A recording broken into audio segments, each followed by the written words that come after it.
bij dat netwerken op hoog niveau jet vanzelfs een drankje. Een hapje en een goede sigaar. De wedstrijd wordt al sinds 1988 georganiseerd door de provincie. Alle SKS-koetsjes krijgen één bedrijf aan boord. Het doel van het evenement is vooral om de relaties te verbeteren. Maar soms liet het ook al concrete nieuwe initiatieven. In 2009, dat we de eerste keer dat ik het mij mag gaan, hebben wij het plan eigenlijk bijna laten van we moeten naar één marketingconcept voor Friesland. Nou, dat is nu van Friesland in dat worden. Waarom doen jullie hier als bedrijf aan mee? Omdat wij hier in Drachten natuurlijk al van oudsher gevestigd zijn, zou ik zeggen.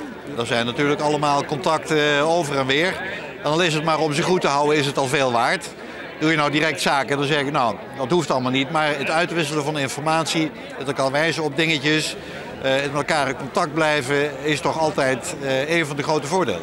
Is dit een goede manier om te netwerken? Ik denk dat het een absoluut een goede manier is om open en in een losse omgeving te beginnen. Een beeld van Friesland wordt dan gewoon een wens en die komt dan vanzelf.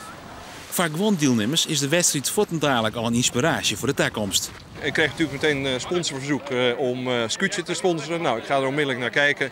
Ik weet nog niet wat we doen met de Scootje van Jouren, maar dat zou logisch zijn. Maar aan de andere kant, ik zit op Bolsward op dit moment, dus we gaan kijken wat we kunnen doen. De Friese bokaal is voor de SKS Koetsjesielers net meer als een goede oefenwedstrijd. Want de Pomeranten, die litten haar zielen. Elektronica-concern Philips op het scootje van Jennewaard is de uiteindelijke winnaar van de dag. En er waard nog lang naaiburrelen.